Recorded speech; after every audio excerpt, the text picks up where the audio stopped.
तो दोस्तों नोट्स के साथ रिवीजन करना है तो मेरे चैनल को सब्सक्राइब कर लीजिएगा। तो चलिए शुरू करते हैं रिवीजन को। Metallic properties of matter. पहला इंट्रो में क्या है?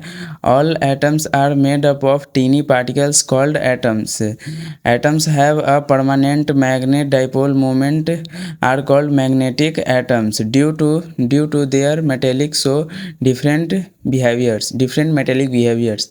ठीक है, उसके बाद कुछ था मैग्नेटिक डाइपोल मोमेंट, जिसको हम लोग कैपिटल एम और ऊपर एरो वेक्टर से हम लोग डिनोट करते हैं। ये it is a vector quantity होता है और इसको रिप्रेजेंट करते हैं। इसको represent the strength and orientation of magnetic dipole. ठीक है, इसको ओरिएंटेशन और स्ट्रेंथ के लिए मतलब रिप्रेजेंट करते हैं। उसके बाद इसका फॉर्मूला क्योंकि हो जाता है मैग्नेटिक डाइपोल मोमेंट का एम इंटू एन कैप क्योंकि होता है unit vector of south pole and north pole. उसके बाद मैग्नेटिक डाइपोल मोमेंट का ऐसा यूनिट होता है एम्पियर मीटर स्क्वायर बोलो चाहे एम्पियर स्क्वायर मीटर बोलो। उसके बाद टाइप ऑफ मेटेलिक मटेरियल्स को जो होता है, पहला डाई मैग्नेटिक मटेरियल्स होता है वो weaker rippled by magnetic field, यानी कि वो डाई मैग्नेटिक सब्सटेंस जो होता है वो रिपेल मतलब कि उसको स्ट्रांग नहीं होता है। ठीक है, जैसे हो गया BI हो गया, CU हो गया, AG हो गया, H2 हो गया। उसके बाद परमानेंट जो सब्सटेंस होता है वो भी weaker attraction by magnetic field के साथ वीकर अट्रैक्ट करता है। उसके बाद इसका एग्जांपल क्या एग्जांपल याद रखते चलना है। एल्युमिनियम हो गया, फिर प्लेटिनियम हो गया, ऑक्सीजन हो गया। फिर उसके बाद फेरोमैग्नेटिक सब्सटेंस कुछ होता है, ये stronger attract by magnetic field, ये स्ट्रॉन्गर होता है। ठीक है, इसका एग्जांपल याद रखेंगे। आयरन हो गया, कोबाल्ट हो गया, निकल हो गया, गैल्डियम हो गया, ETC, ये सब याद रखना है। उसके बाद मैग्नेटिक फील्ड लाइंस क्या होता है? Magnetic field lines are close curve एक की पॉइंट है, इसको याद रखना है। Outside the image, they emerge from north pole and enter in south pole. Inside the magnets go south to north, यानी कि इनसाइड में साउथ टू नॉर्थ चलता है और आउटसाइड में नॉर्थ टू साउथ चलता है। ठीक है, इसको याद रखना है, ये सब की पॉइंट्स है।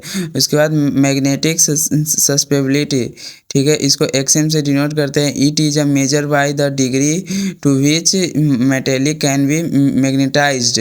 इसका फॉर्मूला याद रखेंगे, XM equal to M/H। H कुछ होता है मैग्नेटाइजिंग फील्ड होता है। ठीक है, उसके बाद यहाँ पर मैग्नेटाइजेशन आ गया। It is a net magnetic dipole moment per unit volume. जो पर यूनिट वॉल्यूम में जो मैग्नेटिक डाइपोल मोमेंट होता है उसी को मैग्नेटाइजेशन कहते हैं। M इक्वल टू 1/V और ये सिग्मा MI होता है। इसका ऐसा यूनिट एम्पियर मीटर होता है। उसके बाद रिलेशन बिटवीन B यानी कि मैग्नेटिक फील्ड, H यानी कि मैग्नेटाइजिंग फील्ड और M यानी कि मैग्नेटिक डाइपोल मोमेंट, ये तीनों के और ये एक क्या है मैग्नेटिक सस्पेप्टिबिलिटी, ये चारों के बीच में रिलेशन कुछ होता है।